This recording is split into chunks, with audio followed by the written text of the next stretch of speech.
segunda conversatorio, segundo encuentro de nuestro ciclo de Humanizando la Ciudad, que Corporación Desafío está llevando a cabo. El anterior fue hace como un mes atrás, y hoy día vamos a tener un segundo tema. Vamos a ir a hacer una presentación. Primero yo voy a introducir, y después le paso la palabra a nuestros queridos invitados de hoy día.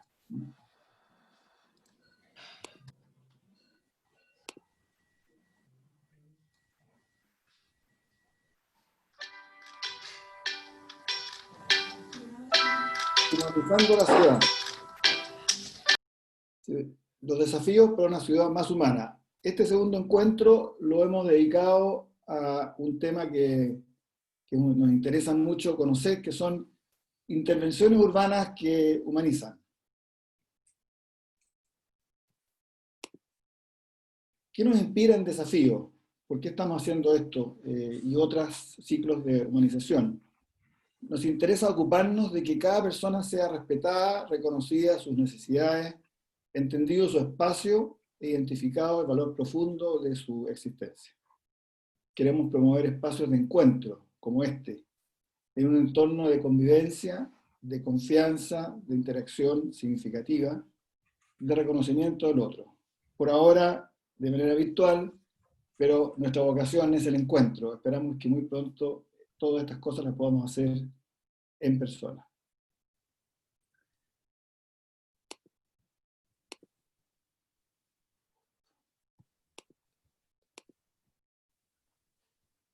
En nuestro primer encuentro de hace alrededor de un mes, el 29 de junio, el tema que tratamos fue desafíos para una ciudad más humana. Invitamos en esa oportunidad a Juan Manuel Sánchez, de Corporación Ciudad, a Loreto Bar, de Fundación Techo. Juan Manuel Sánchez nos habló de segregación social y territorial, de la alta inequidad y la baja cobertura y alcance que tienen los servicios urbanos, la infraestructura y las áreas verdes. Ellos desarrollan un índice, el índice de bienestar territorial, que muestra que hoy día más de 3 millones de personas en Chile viven en zonas de precariedad en todos estos servicios que estamos hablando. Entonces, Juan Manuel nos invita a cambiar el mapa de desigualdad y de inequidad, con algunas medidas que ellos están promoviendo como corporación: priorizar, establecer metas, vincular a la comunidad, transparentar la situación, hacernos cargo. Proyectos Corazones de Barrio, por ejemplo, es una intervención que está promoviendo la Corporación Ciudad. A reconocer y corregir la dificultad de involucrarse porque nos da miedo, nos compromete.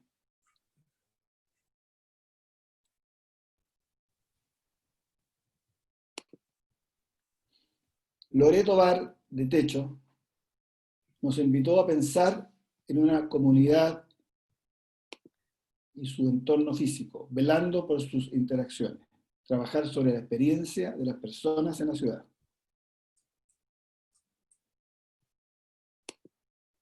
Nos comenta que Techo mira a las familias desde su historia y su realidad para resolver sus necesidades y acompañarlas a su solución. Su invitación es hacia la dignidad de las personas, evitar la sensación de abuso. La mirada no es la mirada no es las obras, sino el servicio que presta y su impacto, nos dice Loreto. Su convicción es el diálogo, la participación, hacer ciudad y obras con respeto y empatía, poner a las personas en el centro. Tuvimos también la intervención, los comentarios de tres de los participantes: Paola León, de Fundación Batuco. A raíz de estos comentarios de Loreto y de Juan Manuel, nos hace ver que el entorno discapacita, que las obras segregan y la mirada del Estado, los privados, no han sido amigables con Batuco. Ella trabaja en esta fundación que se desarrolla en Batuco y cuida a personas discapacitadas. También nos habló Eduardo Minder, empresario constructor, quien nos insta a buscar colectivamente las soluciones. Importante es la alianza público-privada y el diálogo con la comunidad. Y también Cristian Glens, director ejecutivo de Cotolengo, miembro de Desafío, nos invita a una ciudad más amigable. Nos dice, el pequeño Cotolengo es como una ciudad diversa y humana, donde se respeta la diversidad y nos ocupamos de los más vulnerables. Eso es lo que él nos relata. Entonces, después de este encuentro, nos hacemos la pregunta, ¿sobre qué debemos actuar para armonizar nuestras ciudades? Y es precisamente lo que estamos buscando encontrarnos en este ciclo de Humanizando la Ciudad, en estas conversaciones. Ya podemos identificar algunas cosas. Uno, calidad de convivencia, interacción y respeto, condiciones del encuentro. Objetivo claro es ese. Acceso cercano a servicios públicos, comercio, recreación, áreas verdes, movilidad. Acceso a viviendas dignas, bien ubicadas, accesibles. Oportunidad de crecer, aprender, recrearse, vivir en comunidad. Seguridad cotidiana, resiliencia al medio ambiente. Participación de las personas en las decisiones sobre la ciudad y las obras. Promover la integración, la no exclusión, el respeto, la dignidad, la confianza. Actuación conjunta, comunidad, empresa, Estado, sociedad civil.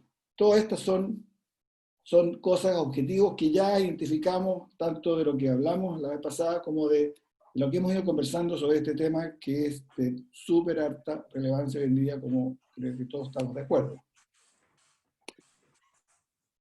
Entonces pensamos en desafíos que debemos lograr, que nuestras ciudades sean fuente de crecimiento para todos, un hábitat para establecer relaciones constructivas y lograr en ellas la plenitud como seres humanos, con libertad y esperanza.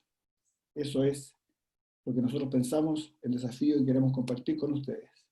Y hoy día tenemos a 3 expositores para hablar de lo que mencioné al principio, intervenciones urbanas que humanizan. Gonzalo Díaz, Trinidad Vial, Pilar Colcolea. Pilar es ingeniera comercial de la Universidad Católica, es directora ejecutiva de la Fundación Urbanismo Social, que tiene el propósito de construir cohesión social en la ciudad a través del desarrollo de proyectos urbanos a escala de vivienda, barrio y ciudad. Gonzalo, también miembro de Desafío, arquitecto, ex seremi de vivienda de la sexta región, expresidente regional de la Cámara Chilena de Construcción, presidente de la Corporación Gaudí de Triana, miembro de la Comisión de Reconstrucción Templos Parroquiales post-2010, desarrollador de proyectos de vivienda social en la región. Agricultor, él nos dice, desde 2017.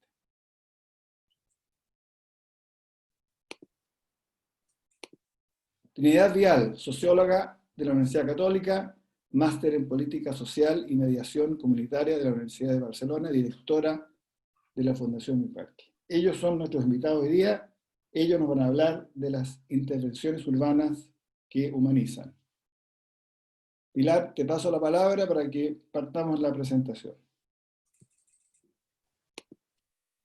Hola, muchas gracias a todos y a todas por la invitación y por estar acá y por darnos el tiempo de conversar sobre temas que realmente son muy importantes.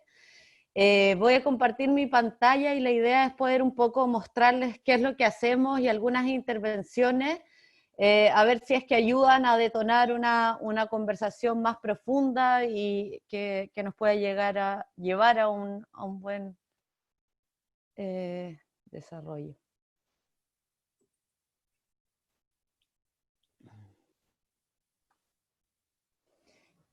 ¿Se escucha y se ve? Se ve perfecto. Súper. Bueno, Urbanismo Social es una fundación que ya tiene 12 años de experiencia, que ha estado participando en 60 proyectos públicos y privados. Trabajamos tanto con el sector de las empresas como con el Estado y los municipios, y obviamente mucho con las comunidades, que es lo que les vamos a mostrar. Estamos actualmente en 8 regiones y en 38 comunas del país. ¿Y qué es lo que buscamos? Buscamos la felicidad de las personas y la cohesión social en la ciudad. ¿Y cómo lo hacemos? Lo hacemos a través de proyectos urbanos. ¿Por qué creemos que a través de proyectos urbanos uno podría poder desarrollar mayor cohesión social en la ciudad? es porque efectivamente a través de proyectos urbanos permite hacer un trabajo colaborativo entre lo público y lo privado, el poder sumar a distintos actores a un proyecto común que probablemente en otras circunstancias tal vez no se hubiesen visto. Creemos que a través de eso también se pueden recuperar las confianzas y lograr generar vínculos de personas que viven o conviven o trabajan en un mismo territorio, pero que muchas veces no tienen la posibilidad de pensar en conjunto cómo quieren vivir y convivir, que tienen que haber proyectos de calidad a través de esos proyectos urbanos, porque si no es muy difícil poder generar esas confianzas o ese proyecto común, y ahí es clave la calidad, la localización, y algunos elementos que hacen que un proyecto urbano sea de calidad, y también el ejercicio de la ciudadanía. Creemos que a través de la ciudad se puede hacer participación ciudadana, se puede involucrar a las comunidades y a los distintos actores, y en el fondo a través de la ciudad poder generar un proceso de cohesión social donde las personas se sientan mucho más felices de vivir. Y cuando hablamos de inversión social, nosotros creemos que esta inversión social es la que logra o posibilita la sostenibilidad física y social de los proyectos y de la ciudad. Y cuando decimos sostenibilidad física, nos imaginamos que los proyectos no se deterioren y puedan tener una continuidad. Los proyectos no se deterioran porque sean mal construidos muchas veces o porque tengan una mala arquitectura. Se deterioran porque existe una incapacidad de la comunidad, muchas veces de las personas o de los gobiernos locales, de poder hacer sostenible esto en el tiempo. Y por el otro lado, la sostenibilidad social va asociado a esa capacidad de poder convivir juntos, y que yo creo que todos nos damos cuenta hoy día que es algo que está sobre la mesa y que no es tan fácil de lograr.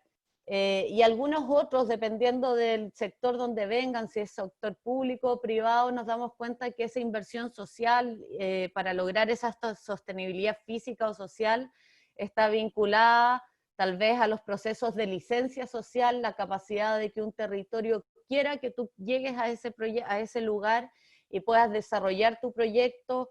También muchas veces relacionado a la identidad o a procesos de diseño participativo, en donde las personas se sientan parte de ese proyecto y parte del diseño, el desarrollo, y también de la gobernanza. Aquí no solo los procesos de participación están enfocados en qué es lo que se quiere, sino que en cómo se administra y se gestiona, que es parte relevante de cómo estos proyectos urbanos pueden realmente generar esta cohesión social o esta confianza y vínculos que queremos en la ciudad. Y cuando nos preguntan mucho a la Fundación qué relación tiene la ciudad con la felicidad de las personas y la cohesión social, nosotros ponemos el acento no solo en el proyecto, sino que también en el proceso.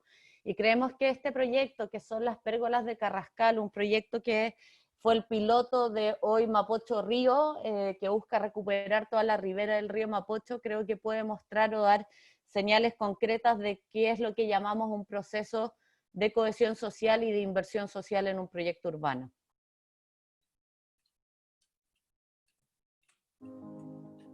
En esta ciudad de Santiago, el río Mapocho concurre como uno de los hitos geográficos más importantes, que recorre muchas comunas. La vida de la ciudad se hace en comunidad y nosotros desgraciadamente tenemos mucho de una ciudad que está segregada. No es posible que en esta ciudad hayan parques en la zona oriente extraordinarios, donde ustedes ven el Parque Bicentenario lleno de gente, y acá el día que vinimos vimos decenas de ratones, basurales. Nuestro país puede darle dignidad a todos y cada uno de sus habitantes si así lo queremos. Estoy seguro que si hoy día estamos inaugurando estas pérgolas, mañana y pasado mañana podemos inaugurar más sueños, más progreso y más avance para nuestro territorio. Estamos inaugurando y celebrando un proceso de 2 años que nos invitó a soñar en grande, que nos puso un desafío inmenso y que era cambiarle la cara al Mapocho, dejar que fuera el reflejo de la desigualdad que hay en Santiago, y que eso sin duda era imposible hacerlo si no le cambiábamos el corazón.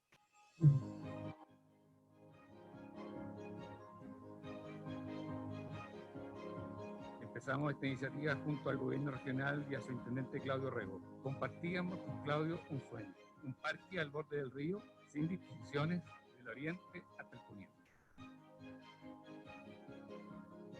Como Fundación Urbanismo Social, lo que buscamos es la felicidad de las personas y la cohesión social en la ciudad a través de proyectos urbanos.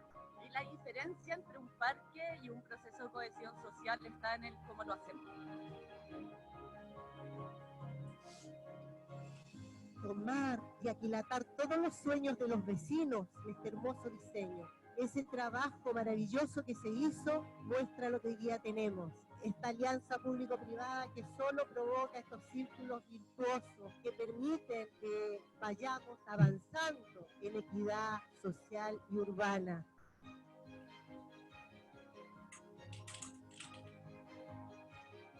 Empezar a idear que es posible ver a las empresas como amigos, como buenos vecinos, y no como agentes que irrumpen en el espacio público y hacen su pega. No, sino que además son capaces de mirar el contexto e intervenir. Eso es algo súper positivo.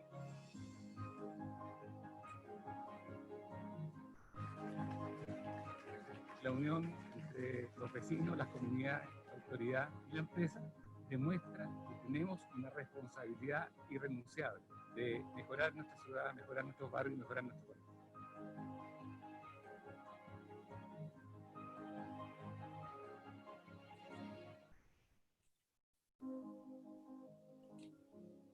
Fue un arduo trabajo para sacar adelante este proyecto. Nos hemos conocido como vecinos y vecinas de Peterson, instancias de reuniones, talleres, diseños, recorridos por la obra, capacitaciones, planes de gobernanza, que además de unirnos como comunidad, nos entregó un sueño: recuperar la ladera del río con Mapocho limpio.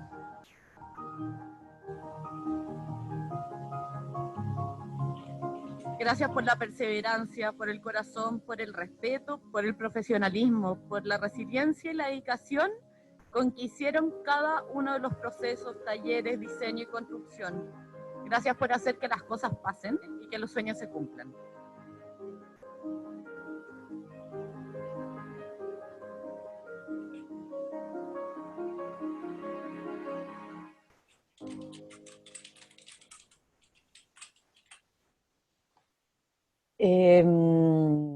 Yo me sigo emocionando cuando veo este video y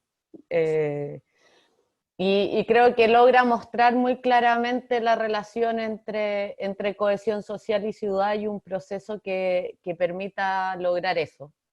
Y nosotros como Urbanismo Social creemos que si bien la ciudad tiene un montón de problemas, también tiene la oportunidad de poder entregar un montón de soluciones. Y me quiero enfocar en 3 tipos de proyectos en donde nosotros nos involucramos y creemos que es una oportunidad tal vez para quienes están hoy día participando de este ciclo de charlas. Primero, la vivienda de interés social. Nosotros llevamos ya 12 años construyendo proyectos de vivienda social y creemos que hay algunos temas relevantes. Este es un proyecto que logramos. No lo pudimos inaugurar porque estábamos en pandemia, pero es un proyecto que queda en la comuna de Santiago, que es para 58 familias, que queda a 3 cuadras del Parque de los Reyes, que fue diseñado por Alejandro Simonetti, y que lo que permite es poder demostrar que hay una forma de crear vivienda de interés social o vivienda social, como es más conocida, pensando en diseñar para un nosotros. Lo que creemos como fundación es que tenemos que diseñar pensando como que nosotros fuésemos a vivir ahí. No podemos diseñar para ricos o para pobres o para otros.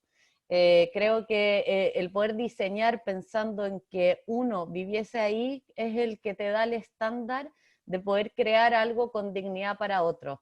Lo segundo es que este proyecto te permite mostrar que esta es la real integración social o acceso a la ciudad. Un proyecto que te permite estar a cuadras de los equipamientos, a cuadras de supermercados, de colegios, de salud, y etcétera, etcétera, y de parques, en donde están las oportunidades de la ciudad. También poder buscar y pensar proyectos, cuando nos imaginamos proyectos en el centro de la ciudad, nos imaginamos estos edificios hiperdensos y nos damos cuenta que es viable y que es posible generar densificación equilibrada, que es posible construir con constructoras tal vez de mediano tamaño, y que están dispuestos a jugársela y a construir proyectos de estas características y con esta calidad.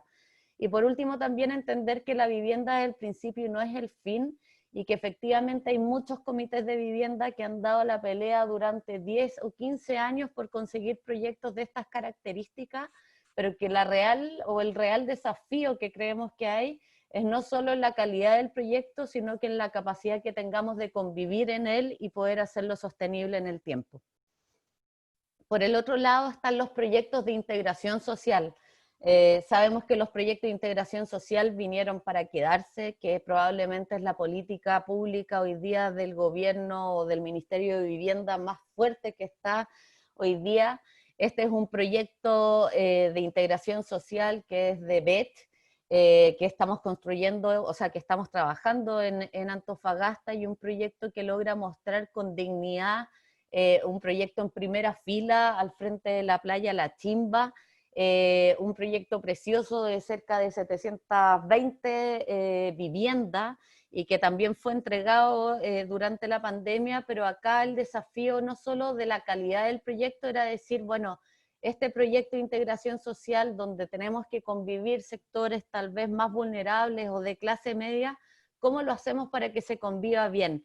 Y aquí tenemos un tremendo desafío todos los que estamos presentes, porque tenemos dos posibilidades: poder volver a crear un Machuca, y yo creo que esta imagen todas lo recordamos de la película, que no basta poder vivir juntos, sino que tener la capacidad de convivir juntos. Y que no queremos volver a ver oposiciones como lo que pasó en la Rotonda Atenas de proyectos de integración social, en donde los vecinos le tienen miedo a la convivencia con otros o a abrir sus barrios para que lleguen otros que a veces son distintos a ti. Por eso es que como Urbanismo Sociales proponemos, y tanto para los proyectos de vivienda social como los de integración social, la posibilidad de poder invertir en esta inversión social, en la capacidad de que las comunidades se organicen, generen sus juntas de vecinos, pero también generen buenos comités de administración y puedan ordenarse para poder tener una mejor convivencia, una mejor administración, una mejor integración en su entorno, y generar la capacidad interna de que puedan tener una convivencia en el mediano y en el largo plazo. Y por último, trabajamos o participamos en proyectos de privados de interés público, así nosotros le llamamos, y creo que probablemente muchos también han conocido este caso de Núcleo Chagavía en Pedro Aguirre Cerda, en donde iba a ser, donde estaba el ex hospital de Chagavía, que fue abandonado por 40 años, y que la red Megacentro lo compra y lo convierte en este hoy día Núcleo Chagavía, que es el centro cívico de la comuna de Pedro Aguirre Cerda. ¿Y por qué es tan emblemático y por qué creemos que fue exitoso no solo en su desarrollo, sino que en su instalación?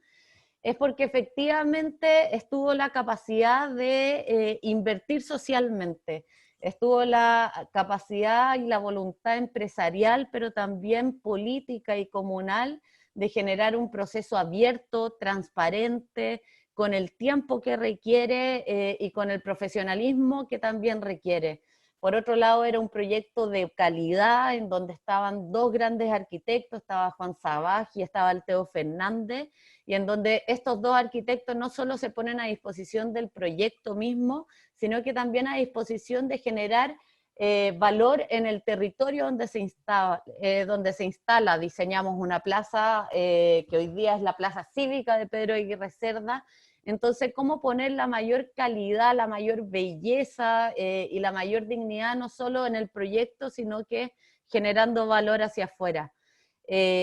También lo interesante de este proyecto es que si bien en un principio tal vez parte como un proyecto privado, en donde se buscaba hacer oficinas y bodegas de muy buena calidad, Megacentro logra darse cuenta de la capacidad de generar valor público en ese territorio y de poder atraer equipamientos que esa comuna no tenía. Por ejemplo, en San Miguel, que tiene la misma cantidad de habitantes que Pedro Aguirre Cerda, hay bancos, hay notarías, hay supermercados, y en Pedro Aguirre Cerda no había ninguna de todas esas cosas. Por lo tanto, hoy día la infraestructura de Núcleo Chagavía permite traer equipamientos que tal vez si es que no existiera este proyecto y la disposición de este proyecto de atraer esos equipamientos no hubiesen existido. Y creo que también lo muy potente de este proyecto, nosotros partimos con este hace 8 años o 7 años, es que hoy día la empresa es una empresa B, es una empresa que instaló esta forma de hacer las cosas en todos sus proyectos, la gran mayoría donde tienen cercanía con comunidades y en donde estuvo la voluntad sobre todo de este directorio y sobre todo yo ahí de Hernán Besomi de poder liderar este proceso porque realmente se requería mucha voluntad, tanto desde la voluntad política de la Claudina Núñez, que también es para sacarse el sombrero la voluntad y el arrojo que tuvo, pero también empresarial para poder abrir puertas y abrirnos a la comunidad. Quiero terminar reflexionando un poco y tal vez abriendo para después conversar y tener o detonar una conversación, es que creo profundamente que el humanizar la ciudad es una decisión, no pasa por ojalá que tengamos buena suerte o que no nos toque una comunidad compleja, o ojalá que el proyecto les guste, pasa por una decisión muy profunda de aquel que está desarrollando o diseñando la ciudad. Y que para eso creo que hay 2 elementos que son fundamentales para poder lograrlo. Por un lado, la empatía, y la empatía entendida como estar o sentir lo que el otro siente. Y muchas veces uno cree sentirse empático porque sí, ok, te entiendo, pero muchas veces nos hacemos los tontos de lo que estamos viendo realmente o no logramos leer lo objetivo, pero también lo subjetivo y hacernos cargo de ese subjetivo, del dolor que a veces siente la comunidad o de la historia que trae o de la frustración o la desconfianza. Y eso es lo que realmente es ponerse en los zapatos del otro, sentir como el otro y también entregar soluciones y pensar en un desarrollo urbano como que fueses él. Y por el otro lado, apostamos harto al coraje.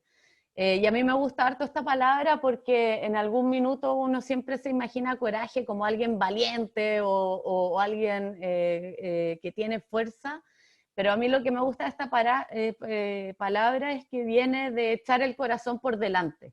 Y echar el corazón por delante significa que muchas veces en los proyectos urbanos, cuando uno está desde el sector público, del sector privado, pero también desde la sociedad civil, significa estar en discrepancia muchas veces con los directorios, con los accionistas, hasta con los equipos, o muchas veces hasta con tu misma ideología. Y a pesar de eso, y con la empatía de entender que se puede hacer algo muy bueno en la ciudad y humanizarla, significa ir más adelante y poner nuevamente el corazón por delante. O si no, es muy difícil de lograr esa decisión para humanizar. Eso. Muchas gracias. Gracias, Pilar. ¿Puedes liberar la pantalla? Gracias. Gracias. Oye, súper buena la presentación, buenos casos. Vamos a comentarlo después, al final de la tercera presentación. Gonzalo, te paso la palabra. Y la pantalla.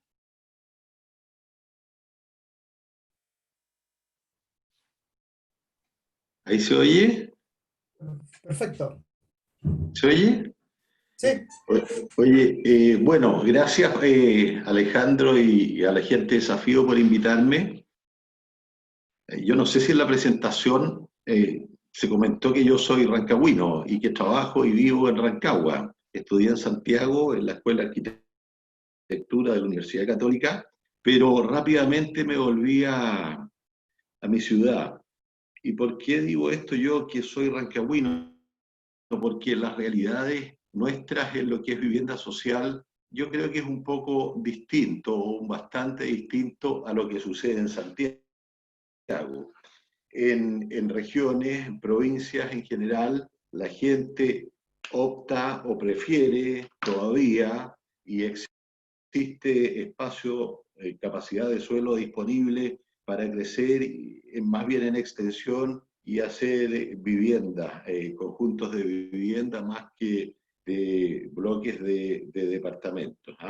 Entonces, también los tamaños de las ciudades son distintas, entonces las posibilidades de integración social yo creo que se dan en forma más natural.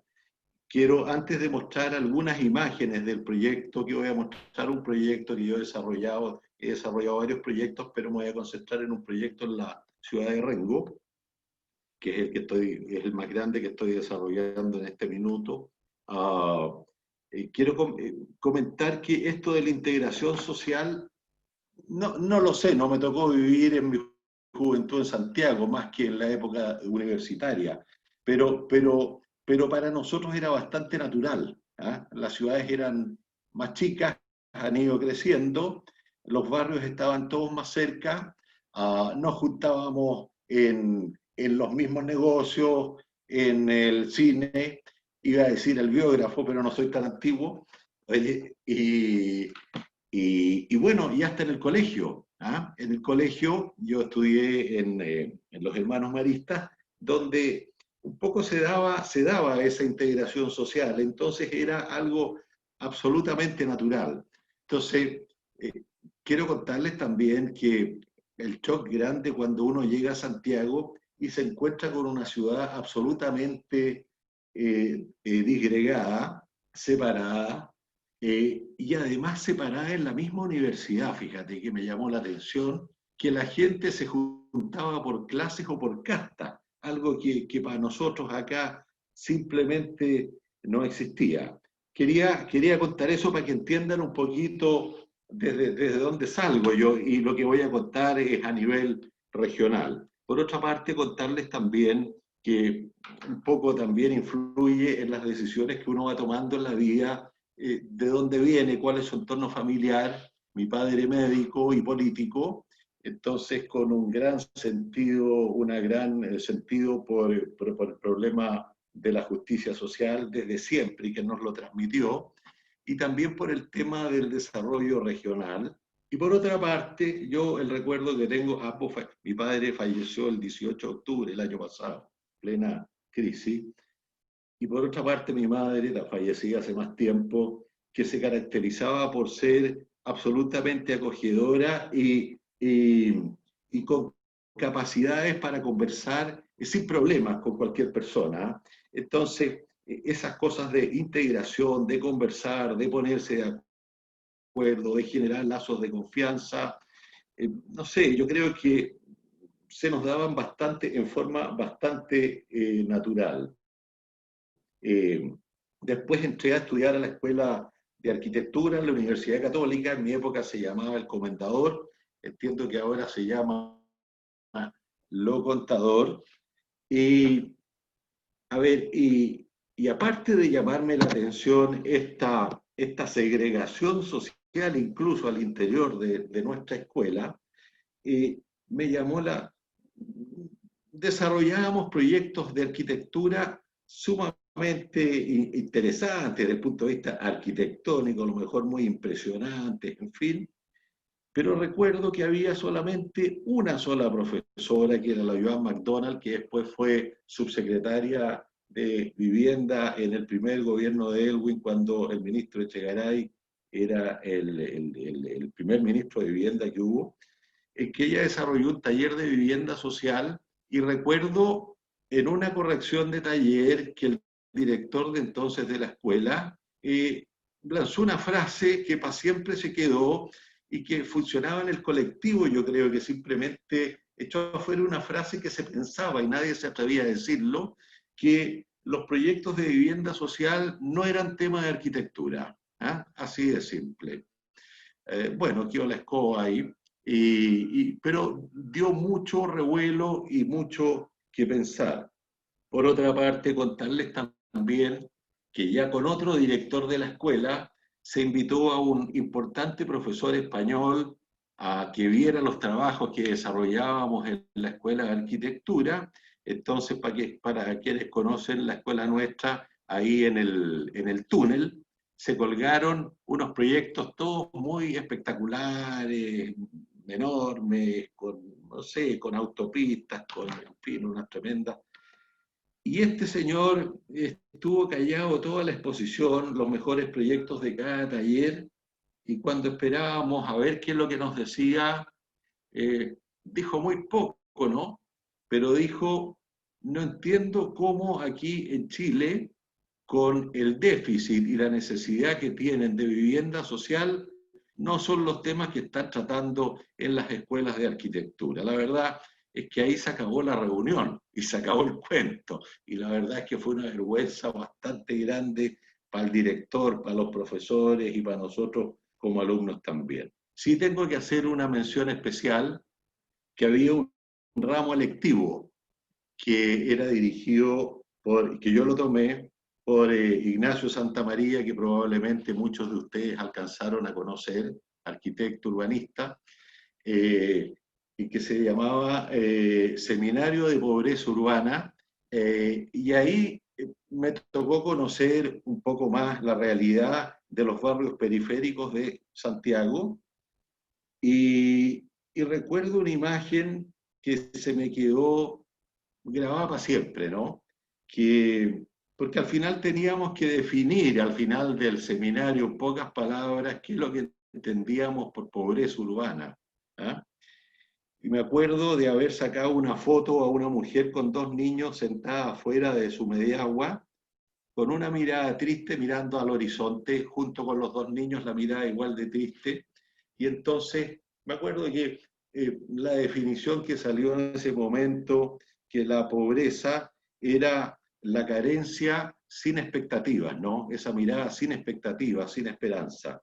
Entonces, bueno, salí de la escuela, me vine a Rancagua, influenciado, la verdad, por lo que siempre nos contaron en familia, mi padre sobre todo, que uno debiera tratar, ¿no? Con un sentido de misión, de volver donde están sus orígenes y aportar desde donde uno es, pues. ¿Ah? Y la verdad es que, tanto con mi señora, bueno, ya formamos familia y decidimos volvernos a Rancagua y empezar a probar. Estábamos en eso iniciando y ya como el segundo año del gobierno de Elwin, fui invitado a participar en el Ministerio de la Vivienda. Me costó re harto tomar la decisión, la verdad es que al principio no había aceptado porque yo tenía pensado dedicarme a lo que era hacer arquitectura, construcción, en fin. Un día recibí un llamado del mismo ministro Echegaray que me invitaba a conversar a Santiago. Bueno, y después de escuchar lo convincente del ministro Echegaray, salí sin querer, sin saber leer ni escribir mucho, salí convertido en Seremi de Vivienda. ¿Va? La verdad tengo que decirles que ha sido, desde el punto de vista profesional, por lejos, la mejor experiencia que he tenido. ¿Va? Los años, estuve 3 años, lo que recuerdo de esos años, que además eran años de mucho entusiasmo, con ganas de hacer cosas, fueron muy importantes. Y recuerdo en particular, en esa época también comentarles que había una costumbre heredada del gobierno anterior, que simplemente se heredó, pero que los seremis tenían la disposición, la libre disposición del 10% de las viviendas Servio de entrega en forma a disposición del seremi. ¿Ah? Así era, o sea, no había puntaje, no había nada. Entonces, había lugares en que, bueno, se usaban para pagar favores políticos, en fin. Y ya que estaba esta situación, nosotros aquí en la región planteamos un sistema de que nos escribieran cartas, que nos contaran su historia, a través de visitas de asistentes sociales, hacer una especie de chequeo, en fin. Y les cuento esto porque una de las situaciones más extremas que me tocó cuando recibí una carta que la verdad que me conmovió profundamente, y merecía por todos lados que se le entregara ahí una de las viviendas que en esa época eran viviendas Servio, no eran privadas. ¿Ah? eran departamentos serbios. Y entonces quise ir a conocer a la señora, en la comuna de San Vicente, en una ladera de un cerro, al borde de un canal, entre medio de unas tablas, me encuentro caminando, después de un rato de, no sé, una media hora, me encuentro con una mujer joven, con 3 hijos, y además está embarazada, sola con sus 3 hijos, viviendo entre medio de unas tablas, ¿no? Cuando la encontramos, y la verdad iba con otra persona, yo, y le comunicamos la noticia, la reacción, la alegría, la esperanza. Entonces, cuando hablábamos de pobreza, que es carencia sin esperanza, y en este caso esta pobreza extrema, de igual carencia, pero que se le abrió una esperanza, bueno, a mí me quedó claro que frente a eso no podía no hacer nada, ¿no? Fue algo que de verdad me marcó, yo creo que para siempre. Por eso estoy muy agradecido de haber aceptado y haber tomado la decisión, porque desde ese momento me cambió la vida. Se generaron, conocí lo que es la administración pública por dentro, que la verdad que hay que decirlo, que muchas veces es bastante criticada, está lleno de tremenda cantidad de personas que son héroes anónimos, trabajadores tremendos, con muchas ganas de sacar adelante, y yo siempre los defiendo. Seguramente algunos un poco mejor genio, otros no tan buen genio, pero está lleno de gente buenísima, con ganas de hacer cosas. Esa fue la experiencia que a mí me tocó conocer. Entonces se generaron lazos de confianza con la gente al interior. Bueno, se acaba el gobierno de Elwin, y yo ya, de todas maneras, yo había dicho, yo volví a mi oficina a hacer, no sé muy bien qué. Entonces empiezan a llover las ofertas para que, oye, que en este cargo político, oye, o que podéis por acá o por allá, o quedarse en la administración pública. Y fue un momento complicado donde había que tomar decisiones. La verdad es que fue una decisión arriesgada, pero yo dije, bueno, ¿por qué no, a través de la empresa, poder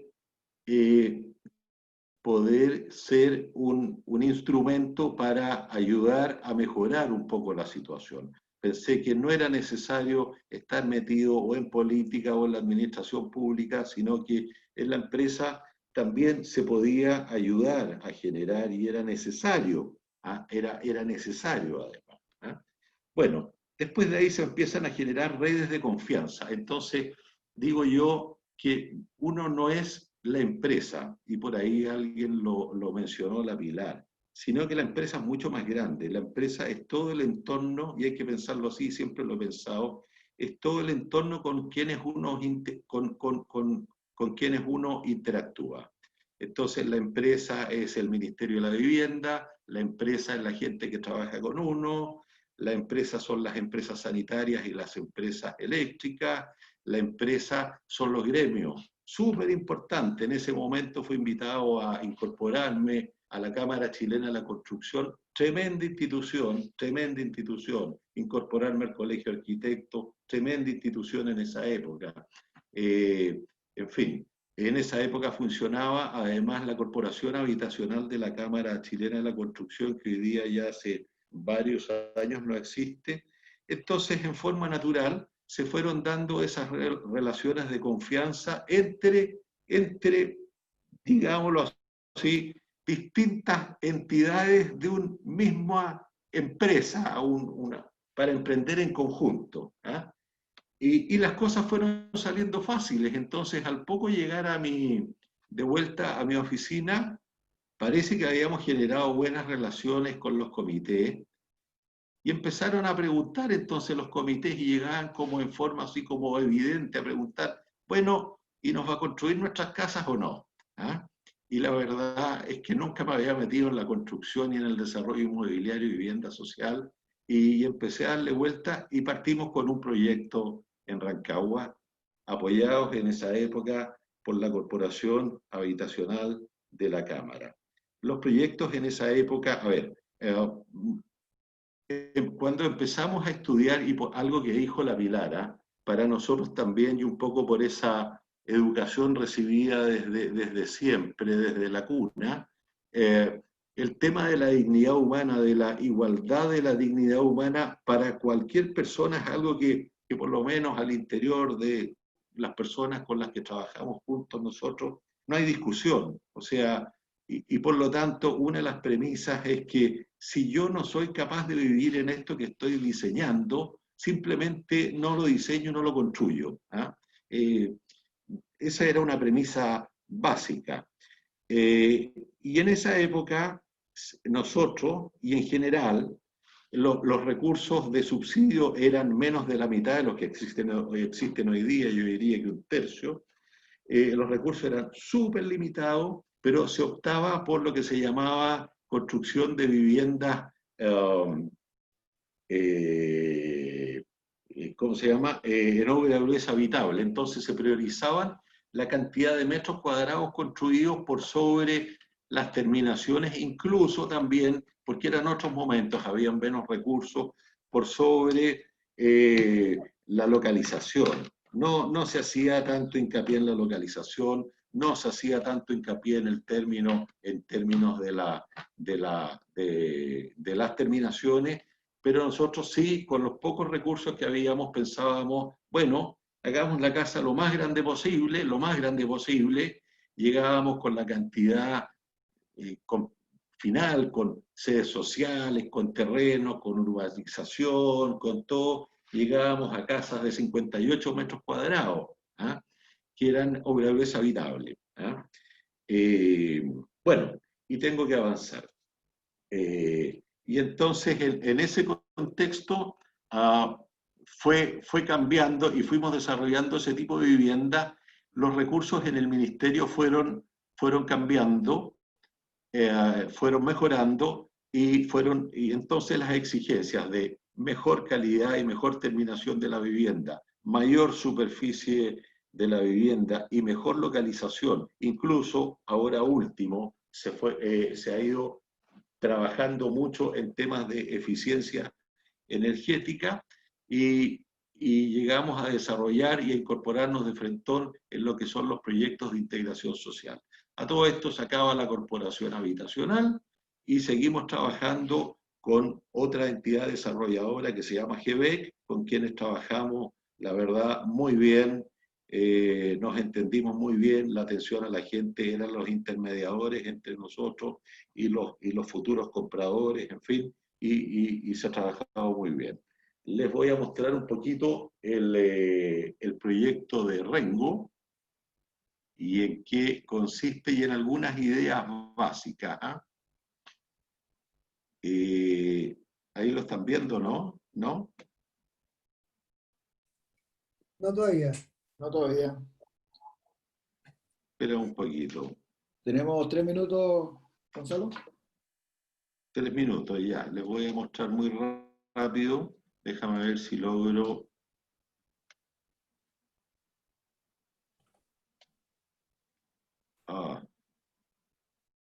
Espera un poquito. Sí, te esperamos. Espérame un poco.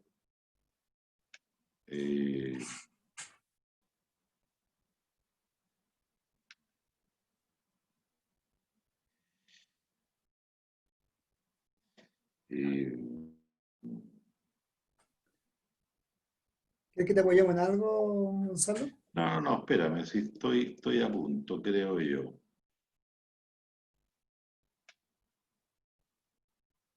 Espera un poquito. Aquí está. ¿Ven ahí el tema o no? Perfecto. Ahí sí puedes, si lo abre abajo, mejor. Ahí está. ¿Lo ven o no? Sí, está perfecto. Lo vemos bien. ¿Lo ven? Sí. Sí. Bueno, esta era la situación en un inicio de los bloques que se construían, ¿no? Que todos lo conocen. Lo que es las viviendas para familias vulnerables. En esto terminaron las viviendas para familias vulnerables. Esto es, y por otro lado estaba el DS1, gente con subsidio, pero que optaba con crédito y que es más o menos esto lo que hay hoy día en ofertas en el mercado. Entonces estaba o ese mundo, no existía alternativa y eran cosas totalmente separadas. Con los proyectos de integración social, nosotros en Rengo estamos ubicados, esta es la carretera, esta es la entrada principal a Rengo, aquí está la plaza de Rengo, desde nuestro proyecto que es este, que se llama La Primavera, al centro estamos a 1000 metros y a la plaza a 1500 metros. Lo que alguien comentaba de la cercanía a servicios básicos, están todos en el sector, estamos muy bien ubicados. Cuando tuvimos que pensar en un master plan, son 1250 viviendas que se ha ido desarrollando por etapas. Interactuamos muy bien con la dirección de obras, por eso digo un socio más, ¿no? Independiente de lo difíciles o no que fueran. Nosotros pensamos en un gran parque y desarrollar el conjunto en torno a este gran parque. La verdad es que nos dijeron, mira, hagan plazas por el menor cantidad de grupos de personas posibles porque así ellos mismos cuidan su plaza. El parque no lo cuida nadie. Entonces desarrollamos esto, el centro, la plaza de Rengo está hacia allá, entonces se generaban flujos vehiculares que circulaban en sentido norte-sur y en el sentido oriente-poniente interrumpíamos en forma intencional las circulaciones de manera de que los interiores de las manzanas no tuvieran gran cantidad de movimiento de vehículos. Entonces el proyecto fue concebido en torno a las áreas verdes y no las áreas verdes como resultado. También en esas conversaciones con la municipalidad, cuando, si bien es cierto, y yo digo, hay que actuar en conjunto, y cuando las razones son válidas, había aquí un sector que no nos correspondía tomar la línea, sin embargo, sí tomamos la línea porque habían razones válidas para generar la infraestructura de calles a futuro hacia Rengo, y acá en este sector que lo habíamos dejado como reserva, en esas reuniones que uno tiene en la Cámara Chilena de la Construcción, entonces de repente aparece la directora de los programas jardines infantiles de la Junji y nos dice, oye, queremos constructoras que nos donen terreno para construir nuestros jardines infantiles. Y la verdad es que yo no lo dudamos ni un segundo, primero pensando o junto con pensar en el beneficio para toda la gente que iba a vivir aquí, también pensar que esa inversión iba a potenciar el proyecto. Entonces se le hizo en ese momento la donación aquí, primero pidieron la mitad de esto y después pidieron la totalidad. Este es el master plan, que es un poco lo mismo de antes, pero ya con una parte ya construida. Nosotros ya estamos construyendo la 7ª etapa y nos queda solamente una. Aquí está el jardín infantil. Otra cosa que para nosotros era fundamental, cuando yo veía conjuntos de integración social de viviendas en extensión, era muy notorio cuáles eran las casas que eran los DS1, o sea, las casas con crédito, y cuáles eran las casas de las familias vulnerables. Se notaba inmediatamente, nosotros dijimos, aquí todas las casas iguales, la fachada todas iguales, y el crecimiento y las diferencias hacia atrás. O sea, no discriminar y no segregar desde la fachada de la casa. Entonces, aquí, esta es la casa básica, este es el 2º piso, la posibilidad de ampliación de la vivienda intermedio, el dormitorio principal se transforma en un comedor y el dormitorio principal sale hacia atrás, y esta es la casa ya más grande, donde además se agrega un walk-in closet con un baño. Bueno, los recintos, esta casa tiene, la casa básica de esta tiene, la casa que a la persona le cuesta, ustedes lo saben, 10 unidades de fomento, tiene 62 metros cuadrados. La que le sigue tiene 72 metros cuadrados y la casa esta más grande tiene 82 metros cuadrados, y este es el aspecto de las viviendas que construimos. Este es el avance, las plazas centrales, en fin, hay mucho que mejorar sobre las mantenciones de las plazas, sobre cómo se involucran, pero en general se han ido manteniendo bastante bien, las plazas con sus juegos, en fin.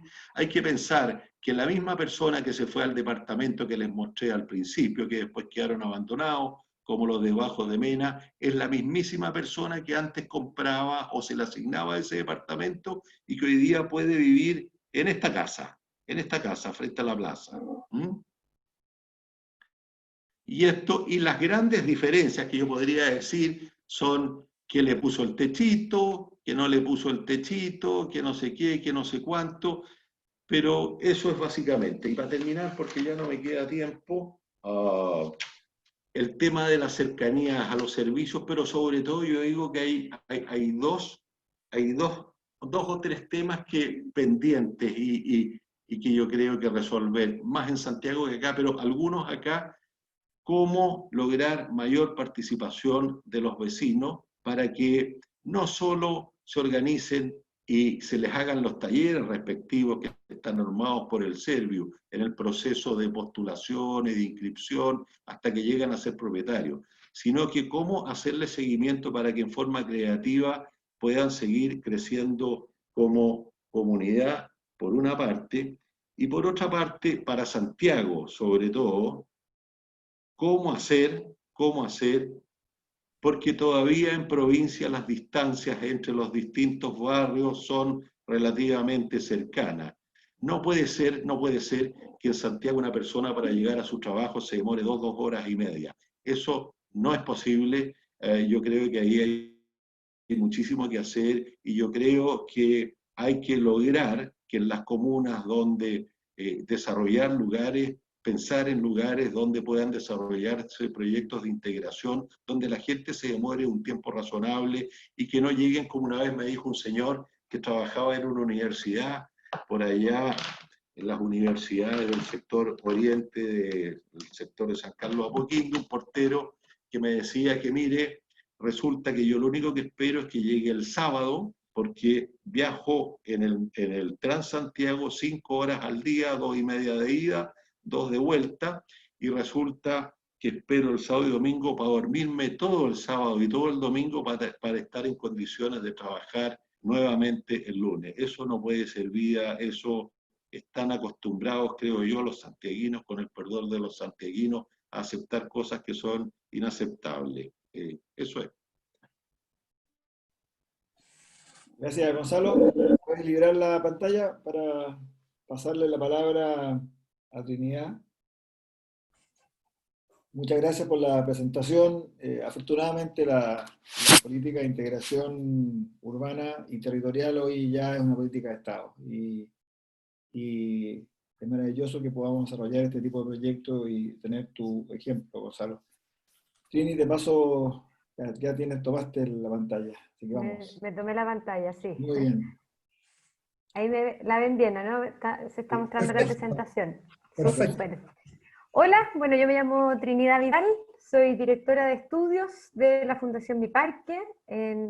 Quizás muchos de ustedes no nos conocen, nosotros somos una fundación que trabajamos desde el año 2008 construyendo áreas verdes junto a las comunidades que las van a habitar.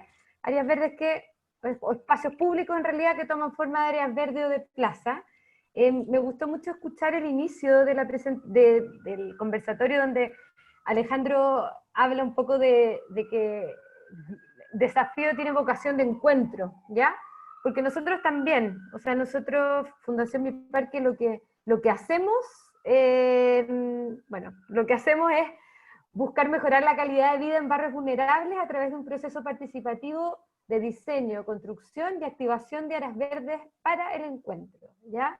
Nosotros creemos que en el encuentro con otros, con otras, con personas distintas, es donde se crea comunidad, se crea apropiación, se crea barrio y después se crea ciudad. ¿Por qué hacemos eso? Porque soñamos con un país donde todos se sientan orgullosos del barrio en que viven, en palabras simples. Y en ese sueño, en esa dimensión, es que una fundación como la nuestra trata de trabajar todos los días en hacer ciudades más humanas, a propósito de lo que se trata este conversatorio. Y desde ese lugar que nosotros creemos que es trascendental, que es la plaza, que es el espacio común, que es el lugar de encuentro, nosotros tratamos de hacer comunidad para mejorar el barrio, para mejorar la ciudad. ¿Ya? ¿Cómo lo hacemos? Nosotros en términos generales hacemos otras cosas, pero lo que yo les quiero contar ahora es que recuperamos plazas, recuperamos áreas verdes, ¿ya? Ese es como un poco el principal modelo que tenemos. Tenemos un sistema bien específico de trabajo, donde básicamente articulamos entre una empresa, una comunidad y una municipalidad. Una empresa que por distintas razones, no tiene por qué ser una empresa vinculada a temas urbanos, quiere destinar financiamiento a desarrollar un proyecto sí, urbano, que en general que es una plaza, ¿ya? Una comunidad de vecinos que quiere recuperar su plaza. A nosotros nuestro sistema, que funciona, no nos funciona si la comunidad de vecinos no quiere recuperar su plaza o su espacio de encuentro. Y por supuesto, una municipalidad que quiera mantener ese espacio, porque ahí me tomo lo que decía Gonzalo, el desafío de la mantención, ya sea municipal o comunitaria, es tremendo, y hay harto aprendizaje y harto que compartir. ¿Y qué pasa después de esta especie de encuentro que como Mi Parque articulamos? Ahí se empiezan a poner las necesidades de la comunidad y de las personas al centro para el diseño de ese espacio. Y así es como nosotros creemos, creo que también lo mencionó la Loreto en la conversación pasada que tuvieron, en ese poner las necesidades de las personas al centro es donde se construyen plazas humanas, después barrios humanos y después ciudades humanas. Nosotros llegamos a veces, muchas veces, más de las que quisiéramos quizá, a estos lugares que tienen destino de área verde, que muchas veces los catastros aparecen como áreas verdes, que están identificados como áreas verdes, muchas veces hasta tienen medidor de agua potable, y que se llaman plazas también, ¿ya? Pero claramente un lugar como este no permite un encuentro virtuoso entre vecinos, vecinas, entre niños, personas mayores, jóvenes, personas solas, que vayan a encontrarse un lugar. No permite generar comunidad, ¿ya? Y en esta escala acotada, que es la plaza donde nosotros trabajamos. Por eso vuelvo a lo que dije al principio, las ciudades, los barrios, incluso las plazas son más humanas en la medida en que la hacen las personas, ¿ya? Esta plaza, o que se diseñó como espacio público, no fue pensado en el minuto en que se hizo como para las personas que iban ahí a vivir, ¿ya? De alguna manera a nosotros a veces nos toca ser el postventa de proyectos que no pusieron quizás al ser humano y a la comunidad como centro en la toma de decisiones del proyecto. Y eso es algo que nosotros como fundación creemos firmemente, por eso todos nuestros procesos tienen un sistema de diseño participativo súper específico, ¿ya? Súper concreto, es breve, ¿ya? Nosotros ponemos a las personas en el centro a través de un proceso bien estructurado para recuperar la plaza, que cuenta con un diseño participativo, que tiene una etapa de diagnóstico y una etapa de diseño propiamente tal. Esto es en un proceso corto, desde que partimos reuniones con comunidades, vecinos y empresas, hasta que la plaza está construida, también de manera participativa pasan máximo 3 meses en general. ¿Ya? Nosotros tenemos una metodología bien específica, súper disponible a compartirla si alguien la quiere conocer, pero que necesita como base querer escuchar lo que las personas quieren que pase en su plaza. ¿Ya? Ese es el centro un poco de la discusión.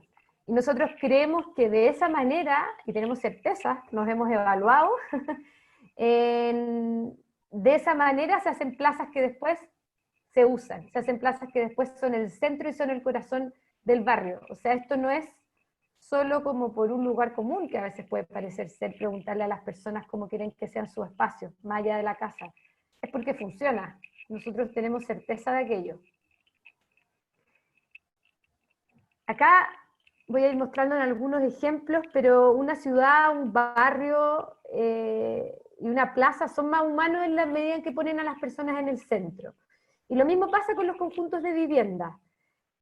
Acá, por ejemplo, les muestro el ejemplo, que es la misma foto que puse al principio, de una plaza en San Bernardo. Nosotros llegamos acá, esto se hizo el año 2012, fue hace cierto tiempo, Las plazas que hacíamos en ese entonces eran bastante distintas a las plazas que hacemos hoy día. Hemos aprendido harto en términos de sustentabilidad, que tiene que ver con el mobiliario también que le ponemos a las plazas, que las plazas duren no depende solo de que la municipalidad las mantenga o que los vecinos las cuiden, también depende de temas de diseño y de decisiones de diseño y de mobiliario que son importantes.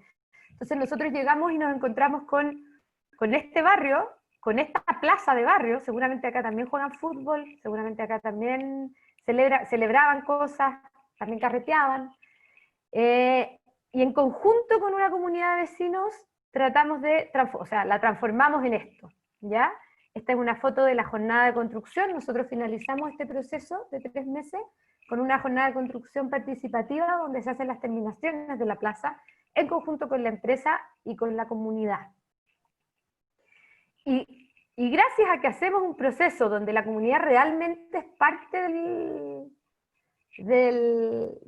realmente define qué es lo que quiere que pase en ese lugar, es que 4 años después o 5 años después las plazas permanecen de esta manera, ¿ya? O sea, las plazas se cuidan, se usan, se quieren, las personas se hacen cargo.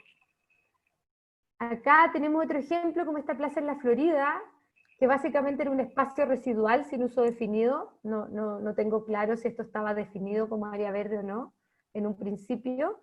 Y aquí es donde nosotros hacemos el proceso que les contaba antes. Me acuerdo en un taller que no fue precisamente acá, fue también en San Bernardo, que en este momento estaba esto de haber sido en el taller donde se le estaba presentando el anteproyecto a la comunidad después de una etapa de diagnóstico bastante intensa. Llega la arquitecta del proyecto presentando su anteproyecto donde había decidido, o sea, donde había puesto todo lo que había recogido en el proceso, y le dice y presenta el anteproyecto donde había un sombreadero. Ponemos muchos sombreaderos, en general es algo que funciona bastante, además de para la sombra, como centro cívico de la plaza.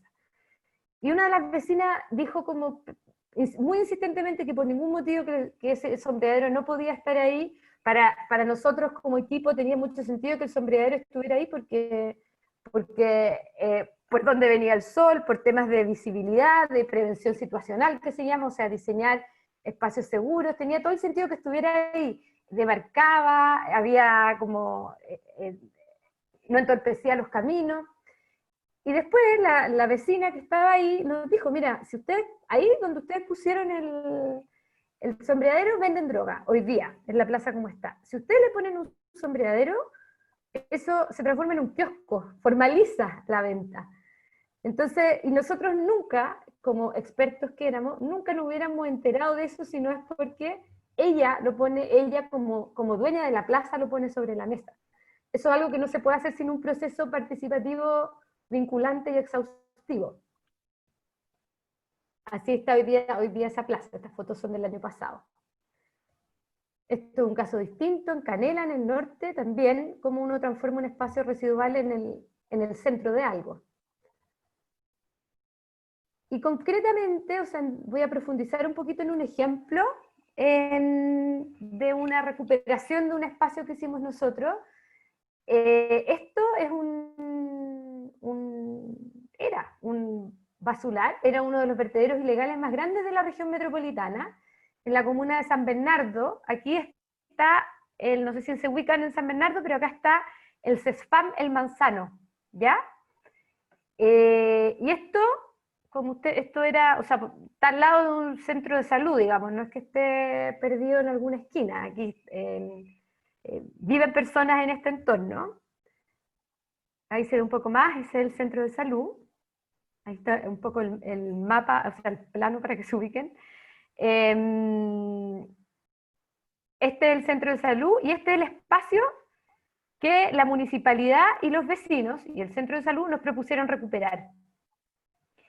Es un espacio grande, 9.000 metros cuadrados, en general es más que una plaza de barrio.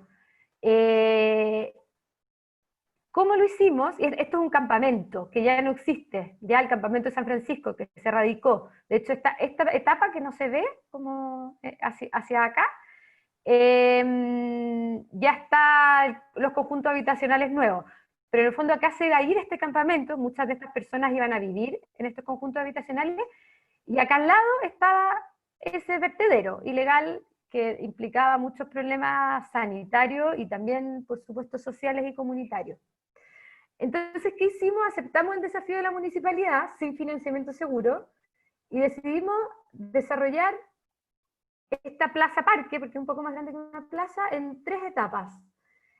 Nos acordamos con 3 empresas distintas, nada que ver una con otra, y que las fuimos encontrando en el camino, diseñar en conjunto con los vecinos del lugar un parque para esta zona. Una primera etapa la financió L'Oréal, una segunda etapa, que fue varios meses después, la financió AFP Cuprum, y una tercera etapa la financió ANASAC, casi se me va, ANASAC.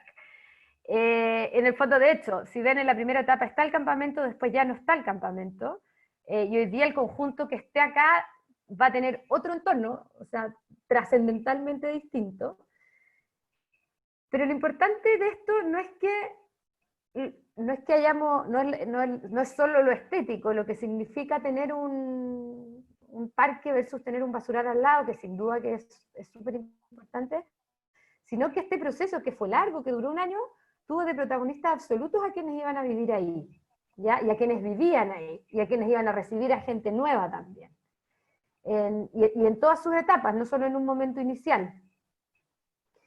Ellos estuvieron al centro y definieron qué es lo que quería y qué es lo que necesitaba ese barrio, que había tenido definiciones urbanas bastante poco aceptadas en muchos casos, con conjuntos separados, otros más armónicos, etcétera, pero tenía bastante de parche esa zona.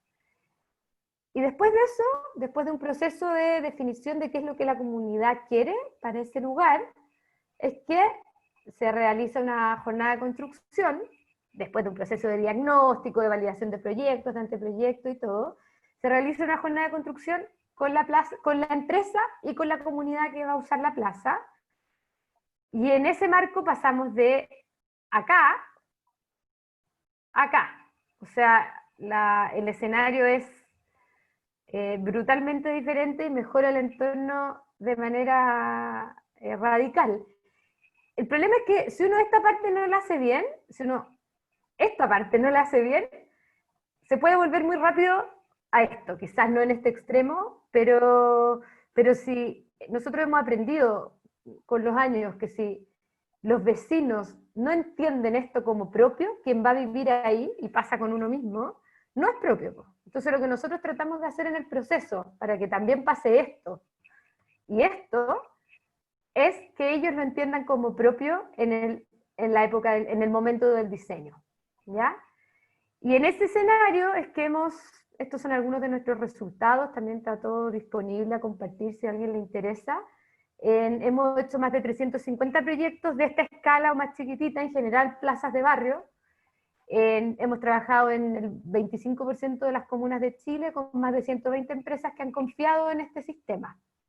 Lo más importante, ya tenemos cerca de 1 millón de personas que se han beneficiado con este tipo de plaza.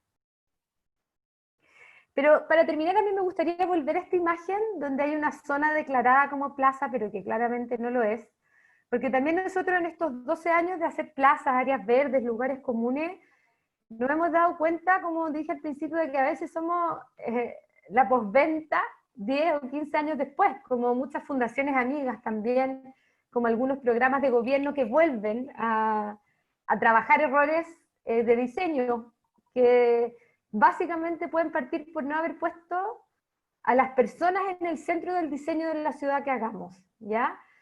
Proyectos de vivienda que no fueron pensados para las personas, que no fueron definidos en su origen, con el firme deseo de hacer ciudades más humanas, hoy día tienen consecuencias importantes. Por eso mismo nosotros también ahora, además de recuperar lo construido, estamos entrando a construir bien lo nuevo. Nosotros estamos entrando a hacer plazas y espacios comunes en conjuntos habitacionales nuevos, ¿ya? vía proyectos de interés social, o si no, en proyectos de integración también, donde, como decía Gonzalo, la clave está en el encuentro de unos con otros, y para eso la plaza es una excusa tremenda y que puede ser absolutamente gravitante en el éxito o en el fracaso de un proyecto social, o de un proyecto de vivienda social o de integración, y así en el barrio y así en la ciudad. Eso, ahí les dejo nuestros datos por si quisieran mayor información. Muchas gracias, Trini. Qué bonita experiencia y testimonio, ¿eh? Eso es resolver la humanización desde el origen, desde las personas, desde el lugar físico. Es una manera de ir avanzando en esta necesidad del encuentro. Estamos un poquito atrasados con el tiempo, les voy a pedir paciencia a los asistentes, ojalá que nos puedan acompañar un ratito más, porque quiero pedirle a 3 amigos que están en la audiencia que comenten estas presentaciones y también pueden dar su testimonio o experiencia en esta materia.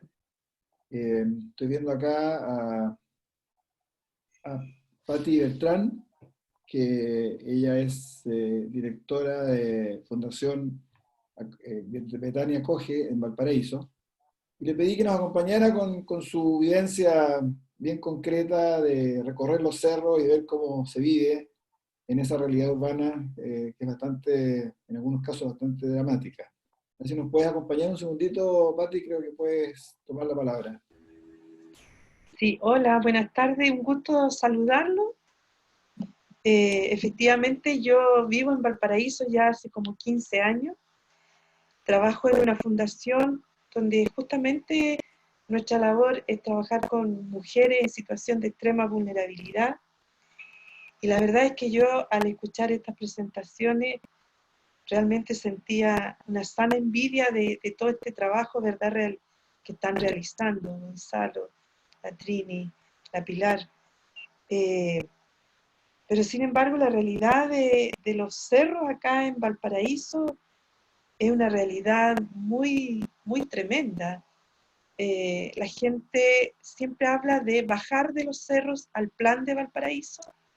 El plan es muy chiquitito y Valparaíso especialmente, lo menciono porque es donde yo conozco un poco más esa realidad. Está rodeada Valparaíso como más de 50 cerros.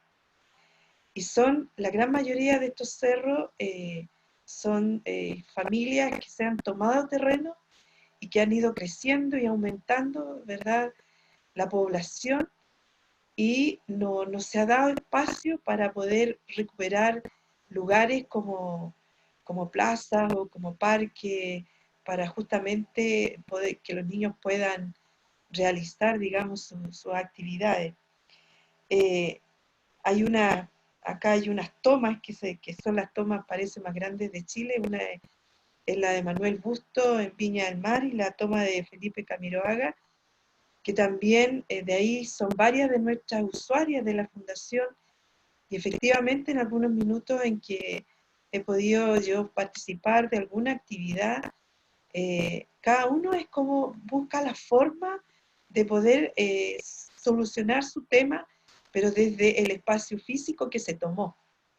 Entonces algunos se han tomado un espacio muy reducido y otros tienen espacios muy grandes y siguen construyendo casas una encima de otra. Entonces es una realidad muy, muy tremenda. Hay mucha pobreza, hay mucha miseria, y lo más terrible de todo es el hacinamiento que uno va encontrando en estas casas, donde en espacios muy reducidos viven 6 o 7 personas y la casa está compuesta solo por 2 habitaciones. Entonces es una realidad que realmente duele el alma pensar que ahí así pueda vivir gente, donde los servicios básicos no existen, donde hay lugares donde la gente utiliza tarros para hacer sus necesidades y luego los tira cerro abajo, y más abajo hay casas. Entonces es una pobreza tremenda. A pesar de que en las diferentes tomas que hay se forman comités con directiva, y de alguna manera tratan de aprovechar algún tipo de espacio que pueda quedar por ahí y entre ellos se organizan, pero el apoyo a nivel de gobierno o de municipalidad, en realidad, por lo menos en Valparaíso, y lo que a mí me ha tocado vivir, es súper poco. Así que de verdad que es impresionante escuchar, ¿verdad?, lo que dijo Pilar cuando inició su presentación, que dice que buscamos la felicidad de las personas y la cohesión social de la ciudad. Y acá en Valparaíso también tratamos de, por lo menos de espacios reducidos, en el caso de nuestra fundación y con nuestras chiquillas, poder darle felicidad en el espacio que nosotros tenemos como fundación. Muchas gracias, Pati. De nada. Muy interesante, una evidencia bien, bien dura que es importante conocer que existe. Quiero pedirle ahora a otra amiga que está presente, que ella es Claudia Campodónico, arquitecto. Ella es la asesora urbana de la Municipalidad de Pudahuel, la conocí cuando estaba desarrollando proyectos ahí en la comuna, y le pedí que nos acompañara también para comentar lo que hemos escuchado y también las vivencias que ella ha tenido en este tema de la ciudad tan poco humana. ¿Cómo estás, Claudia? Muy bien, gracias por la invitación. A escuchar a las compañeras ahí contando sus experiencias a la escala que ellas hablan, ¿no?, de los parques y toda la intervención que se hace, obligatoriamente me hace compararlo con la experiencia que nosotros tenemos. En particular, a mí me ha tocado en la municipalidad ser plan regulador. Y así, y comparto la metodología que ellas señalan y recuperan, ¿no?, esto de recuperar personas, recuperar espacios y trabajar en eso en pos de un objetivo. Porque en definitiva nosotros lo hemos hecho también con el plan regulador. Creo que no debe haber otro plan regulador con tanta participación ciudadana como el que hemos hecho nosotros en Pudahuel. Hicimos más de 60 talleres de participación durante 5 años, y eso hace también esto como de recuperar la ciudad y que los proyectos se hagan propios, ¿no? Una cosa tan difícil de comprender como un plan regulador, tan ajeno para mucha gente, que sea parte de lo que la comunidad diga, bueno, sí, nosotros necesitamos este plan y todos queremos esto. Es un proceso que hay que hacer así, un surcido, un tejido muy uno a uno, ¿no? Es un proceso de largo plazo en este caso. Entonces, la experiencia de ellas a nivel, por ejemplo, de un espacio público, la experiencia luego de esto personal, ¿cierto?, y en la Municipalidad de Pudahuel respecto del plan regulador, que es muy homologable. Y luego me nace necesariamente como que el desafío que tenemos como país o como ciudad de Santiago, pero fuertemente como país, incluso puede ser a otra escala incluso mayor, es que tenemos que hacer también un proyecto propio en el país, ¿no? Y ese proyecto propio de país se hace de la misma manera, a otra escala, pero es de la misma lógica. Me surge naturalmente pensar en el proceso constituyente, por ejemplo, ¿no? Que ¿cómo deberíamos enfrentar eso? ¿Con qué tiempos? ¿Con qué apuro? ¿Con qué formación? ¿Con qué lógica de recuperar, ¿cierto?, y de construir esta cosa común? Estamos en una sociedad muy compleja, somos comunidades complejas, todas somos comunidades complejas. Todos pertenecemos a una comunidad particular con sus dificultades, y en particular un tema que me llama mucho la atención y que me tiene muy preocupada en toda escala, es el tema de la violencia estructural, ¿no? Y que se ve mucho en redes sociales.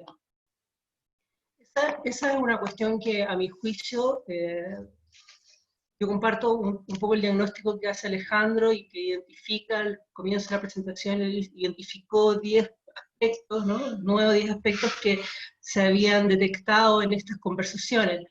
Yo comparto absolutamente estas 10 identificaciones que hace.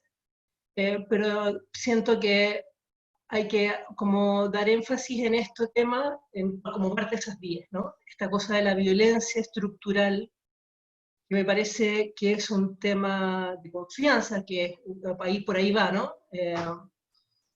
Y que es una materia que debemos abordar de alguna manera, que la verdad que no tengo la bolita de cristal para pensar en cómo, pero siento que es una obligación de parte del Estado, de parte de toda la comunidad, del Estado, del privado, de parte de las organizaciones sociales, la comunidad en general, atender ese tema como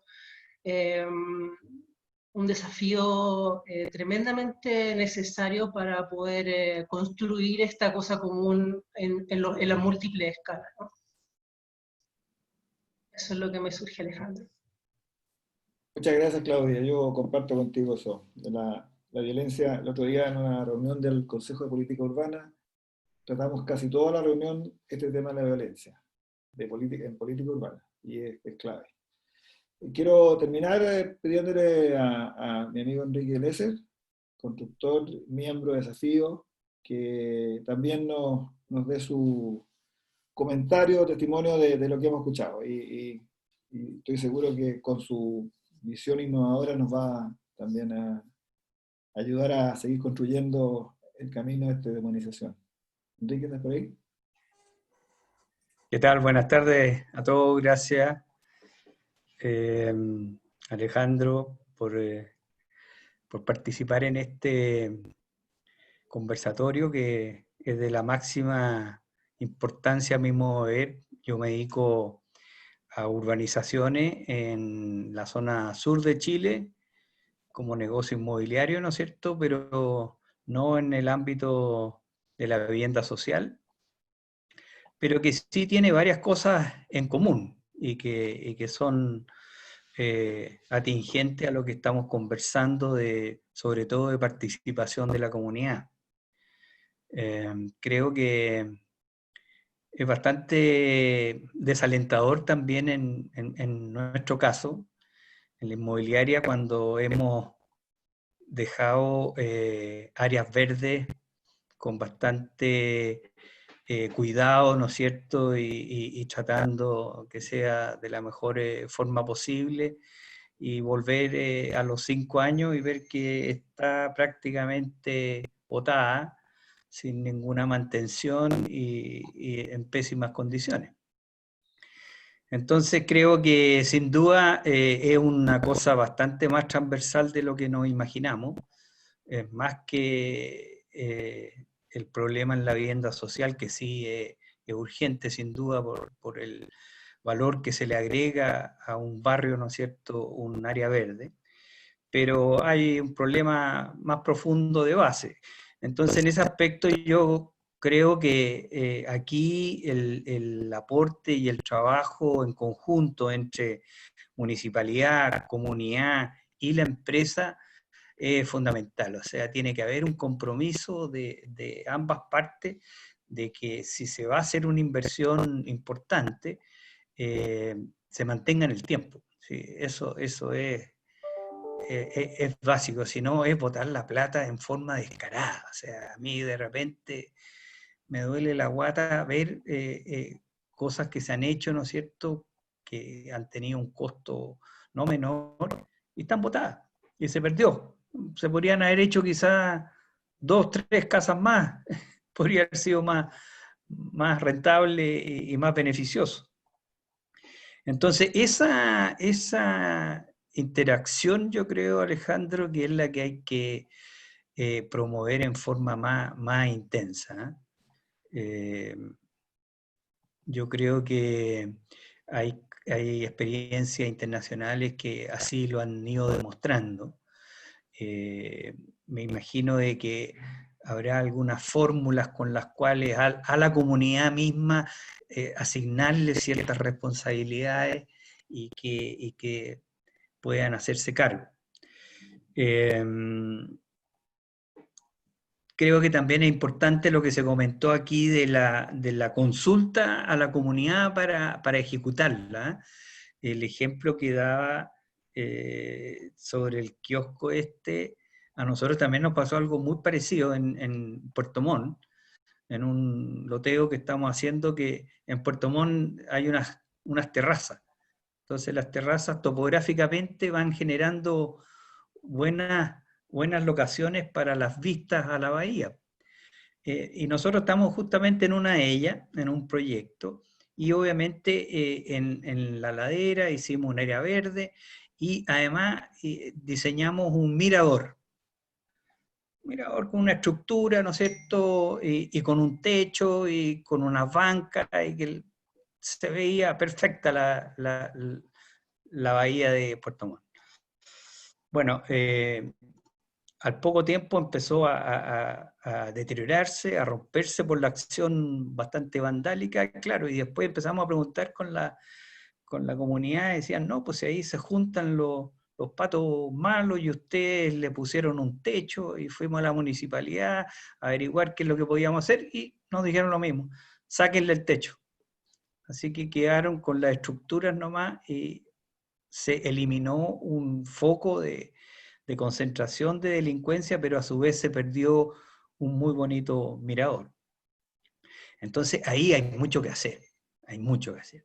Y lo otro que me ha tocado también, y que creo que es para discutirlo en forma bastante seria, importante, y haciéndole ver a las autoridades, nosotros estamos trabajando también en Punta Arenas, y en Punta Arenas había una muy buena labor de las municipalidades y Punta Arenas y Puerto Natales de hacer una costanera y áreas verdes.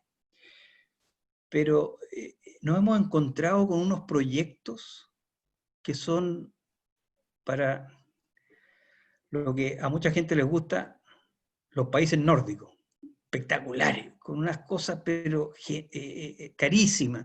Hay un ejemplo muy típico que nosotros siempre alegamos allá, que son las luminarias, son unas luminarias pero muy sofisticadas, traídas de España, que cuestan unas 5 o 6 veces lo que cuesta una luminaria que se puede encontrar en el mercado chileno, y que el repuesto también es carísimo. Entonces, son unas aberraciones que uno se encuentra, porque con la plata de las luminarias nacionales uno podría haber hecho una cantidad o un porcentaje mucho mayor de área verde. Entonces, ahí también hay un problema, que no sé si son los señores arquitectos que están aquí presentes, tendrán algo que decir. Son los proyectos que llama el Serviu, pero ahí tenemos problemas. Creo que esto debe ser como una política pública mucho más potente y mucho mejor regulada. Obviamente también hay, con nuestra geografía, ¿no es cierto?, no tiene nada que ver una plaza en Arica que una plaza en Santiago, que una plaza en Puerto Montt, o una plaza en Punta Arenas. Y eso también tiene que estar en esa consideración. Bueno, eso creo que es como para tomarlo en cuenta pronto, porque si no, insisto, hay demasiados recursos que se dilapidan y que se botan, y somos todavía un país pobre, o no pobre, pero en desarrollo. Lo último es que a mí también me ha tocado participar en Puerto Varas con la Fundación Urbanismo Social, haciendo una recuperación de una quebrada que hay en Puerto Varas, y que fue una experiencia muy rica y muy interesante, que todavía está en desarrollo. Está hecha la primera parte, que el armar y recuperar la quebrada, y son experiencias realmente muy gratificantes, que yo creo que las empresas estamos muchos dispuestos a aportar, pero que obviamente es necesario este apoyo de estas fundaciones, para que vayan materializando de mejor manera estas inversiones. Muchas gracias, Enrique. Muy interesante toda esta testimonio, esta experiencia que ustedes han tenido, y yo creo que señala que efectivamente las empresas tienen ganas. Hay que crear las condiciones para hacer estos aportes.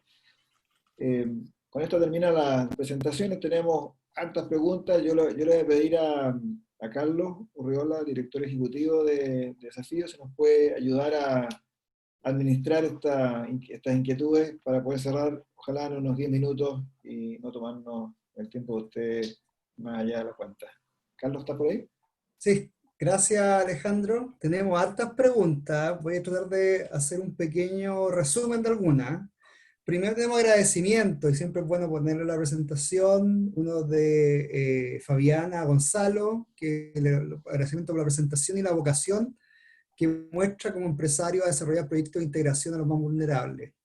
También alguien de cardiología dice que agradece la presentación y difusión de estos hermosos proyectos, que hablan de cómo crear una sociedad más digna para todos. Hay una pregunta a los tres, podríamos decir, que si hay experiencia de trabajo colaborativo entre Fundación Mi Parque, organismo social y la empresa privada. Siempre esa pregunta de cómo los mismos relatores se coordinan. Y ya más a cada uno de los expositores, voy a tratar de dejar una pregunta por expositor. Primero a Pilar Goicolea, de Sebastián Villa, que pregunta, ¿por qué no se considera de repente impulsar la educación y legislación hacia la autoconstrucción o bioconstrucción en el mundo de la vivienda social? Cómo trabajar en el tema de la autoconstrucción, también yo creo que el tema de las cooperativas, hay todo un trabajo ahí interesante que hay un movimiento trabajando. A Gonzalo Díaz, que hablar un poco de cómo trabajar con los asentamientos informales y su inserción en las ciudades, en el contexto sobre la integración social. También ese contexto de, un poco Gonzalo, de tu experiencia en regiones. Muchas veces tenemos la tendencia a sobrefocalizarnos en Santiago. Y la última a la Trinidad, que es de Julia Aguilera, que dice, bueno, mi aplauso y admiración a la Fundación Mi Parque, también comparto eso, por tal iniciativa. Una pregunta, ¿cómo es el proceso de selección de los espacios residuales y luego cómo generan el interés de una empresa privada para colaborar en esos proyectos? Saludos desde Panamá, así que tenemos también asistentes internacionales. Eso sería, Alejandro. Muchas gracias, Carlos. ¿Quién parte? ¿Pilar? ¿Te puede ir? Parto yo. Un poco, bueno, ha sido bien interesante escucharlos a todos y juntando un poco la pregunta con la pregunta inicial, que es si es que colaboramos. Yo creo que aquí la clave está en la colaboración.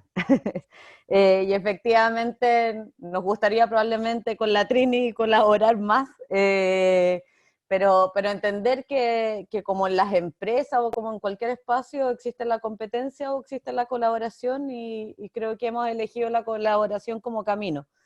Porque hay demasiada pega que hacer y no tenemos tiempo para andar compitiendo ni sacándonos los ojos entre nosotros. Eso sí que sería una pérdida de tiempo. Y cuando hablamos de colaboración, creo que relacionado con la pregunta de la autoconstrucción, creo que yo no soy experta en vivienda rural, pero sí he visto muchos modelos de cooperativismo en vivienda. Es un modelo que si bien partió en Chile, se dejó de hacer hace mucho tiempo, y que Uruguay lo ha seguido, por ejemplo, desarrollando con mucha fuerza, y creo que es de los modelos probablemente más sostenibles en el tiempo que he visto, porque primero entender que la vivienda es algo que se requiere, y que el derecho como a la vivienda está más relacionado a vivir en una vivienda adecuada o una vivienda digna, y no a ser propietario de una vivienda. Y ahí el modelo cooperativista ha sido muy potente porque entiende la vivienda como una propiedad colectiva, y por lo tanto la desarrollamos en conjunto y la sostenemos en conjunto. Y eso es muy power, y bueno, sin quitar de encima que hay autoconstrucción y eso significa una tremenda identidad con el proyecto, un proceso de conocimiento con los propios vecinos en el proceso de construcción. Entonces, el modelo cooperativista desde todos los sentidos, desde la vivienda, pero también en otros espacios como el comercio, yo creo que es un modelo que puede volver a replantearse y es como volver al pasado, pero al parecer estamos volviendo a algunas formas que echamos de menos, como la vida de barrio y que la necesitamos. Y también para poder cerrar, hay un tema que ahí salía una pregunta sobre la confianza y cómo se construye confianza, y yo creo que el mínimo común de construcción de confianza es tiempo. La confianza no se construye de un día para otro, se tiene que invertir para poder construir esa confianza, y en los distintos actores, no solo en la comunidad, en el municipio, en la relación con la misma empresa, como que muchas creen que el tiempo va en contra del mismo proyecto, porque quisiéramos aprobar los proyectos más rápido, quisiéramos hacer el diseño participativo más rápido, quisiéramos hacer el plan regulador probablemente más rápido, como decía la Claudia, pero los procesos en un lugar donde en verdad tenemos, en un país que tenemos esta como violencia estructural tan fuerte y tanta rabia tal vez contenida, y que lo vimos como aparecer para el 18 de octubre, no queda otra que invertir mucho tiempo en generar esas voluntades y esa confianza y esos vínculos que van a permitir sostener cualquier proyecto, cualquier infraestructura, cualquier plan y cualquier convivencia para adelante. Entonces, como creo que en los procesos de participación se requiere invertir tiempo, se requiere invertir recursos y se requiere invertir sobre todo voluntad de los distintos actores a poner, yo digo, como siempre, poner carne arriba de la parrilla, como desde una relación bien proactiva a poder construir esos lazos, porque efectivamente somos una sociedad un poco dañada y algunos enrabiados, con justa razón. Entonces, creo que la base está en la colaboración, en el tiempo y en la voluntad. Muy bien. Gracias, Pilar. Tini, quiere decir? Sí, o sea, un poco para responder, bueno, primero sobre el trabajo colaborativo, creo que nunca nos ha tocado en una intervención propiamente tal, pero sí somos grandes amigos, o sea, somos parte de la sociedad civil. En ambas instituciones trabajamos fuertemente porque la participación sea el foco de cómo se diseña la ciudad, y además de eso, a veces el rol de la sociedad civil no está solo en la intervención misma, sino en los temas que buscamos posicionar en la sociedad, y en ese sentido nos toca estar en harta mesa, harto documento y harto trabajo colaborativo de esa línea con la PIL y con urbanismo social. Y respecto a la pregunta de la selección de los espacios residuales o plazas que recuperamos, nosotros, lo que yo les decía al principio, para recuperar una plaza o un espacio público, la primera cosa es que una comunidad la quiera recuperar con nuestro sistema. Si no, no nos funciona. Lo segundo es que el municipio esté dispuesto a mantener, en la mayoría de los casos, trabajamos harto en zonas rurales, donde los municipios no hay ninguna posibilidad de que lleguen a veces a hacer mantención, entonces ahí sí trabajamos muchas estrategias de cuidado y mantención. A propósito de lo que se comentó antes, nosotros somos fervientes defensores de que las plazas y los espacios públicos, los vecinos las cuidan y se las apropian cuando sienten que son propias, justamente. Entonces, si bien el municipio tiene un rol de mantener, muchas veces, cuando no son condominios, son los vecinos quienes tienen el rol de cuidarlas, de fiscalizar también ese cuidado, y eso es hacerse cargo, y eso es algo que nosotros tratamos de trabajar en el proceso. Entonces, la selección de los lugares, nosotros trabajamos en zonas vulnerables, ahí usamos un indicador que tiene la Universidad del Desarrollo, perdón, la Universidad Adolfo Ibáñez, su índice de bienestar territorial, que por lo que vi lo mencionaron en la sesión pasada, y ahí identificamos como dónde podríamos trabajar, y trabajamos con ciertos municipios también que sabemos que tienen un trabajo de mantención serio, porque nosotros diseñamos y recuperamos áreas verdes que duren, y eso necesita de una pega de mantención importante.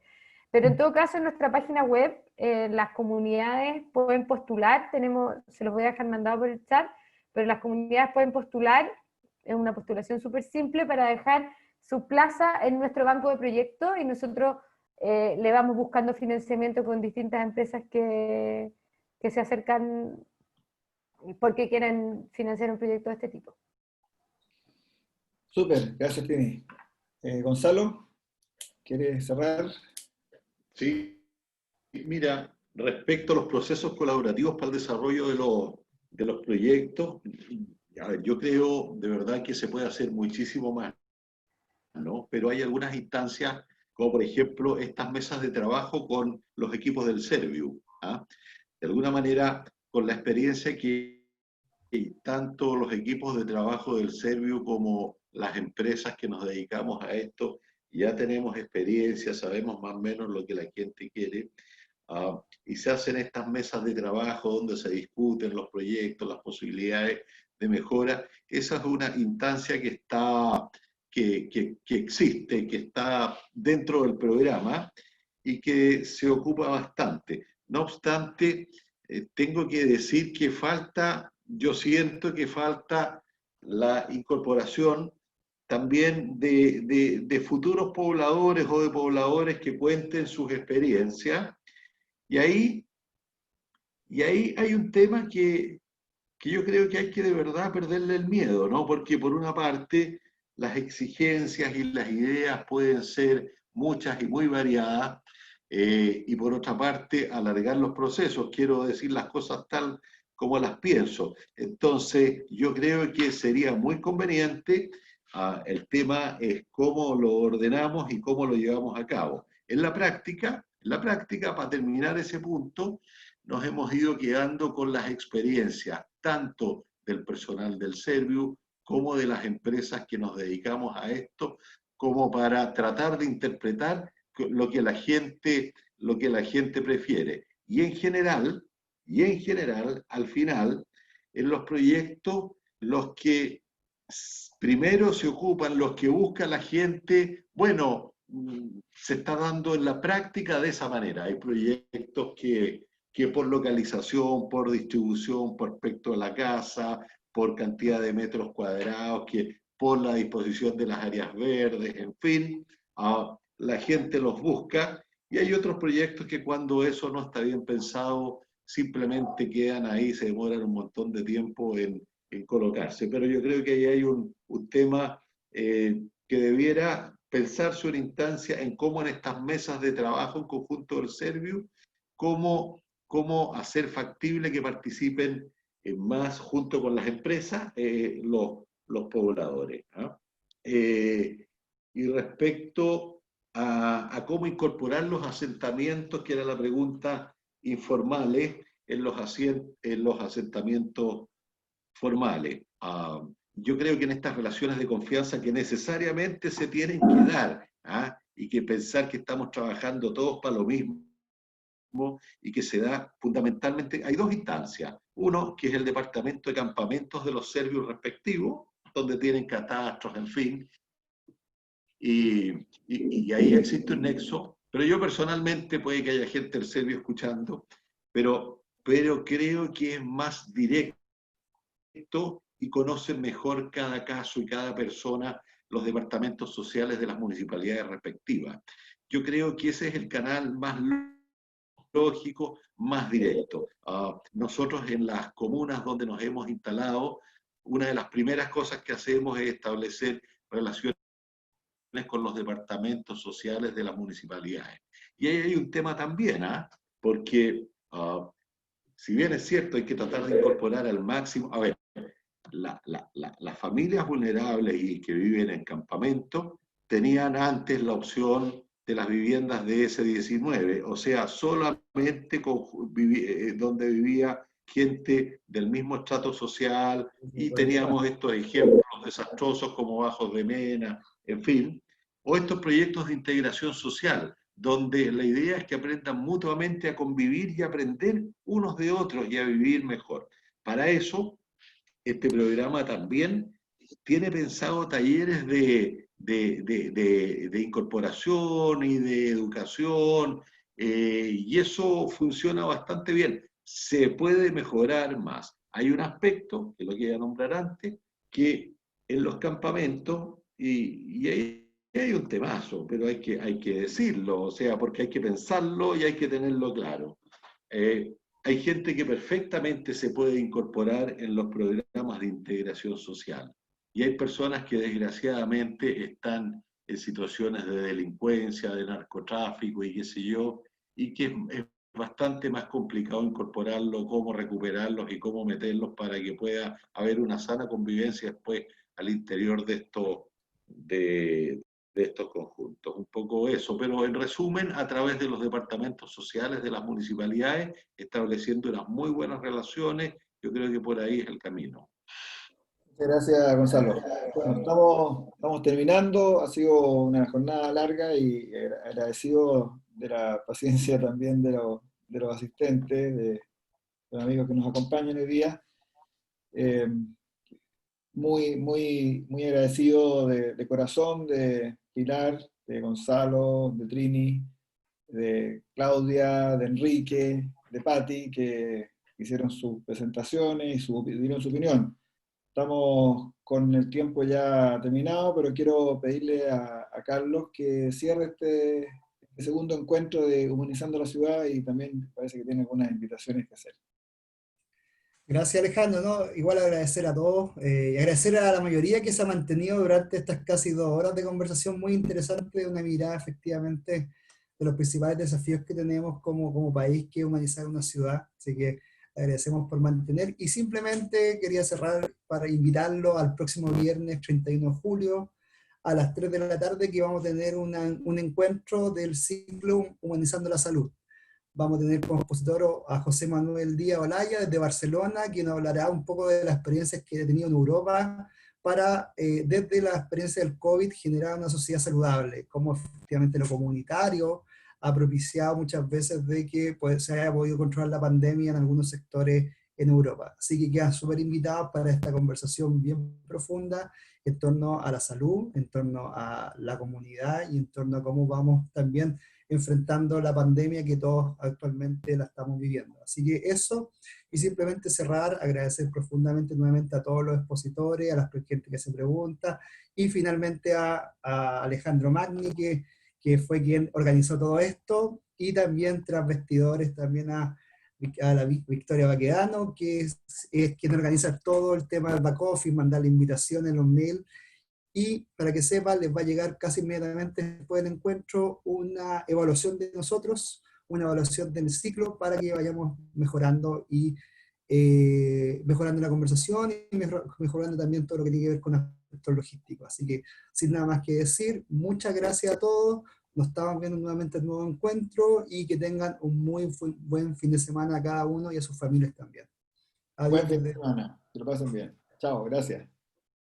Chao, chao.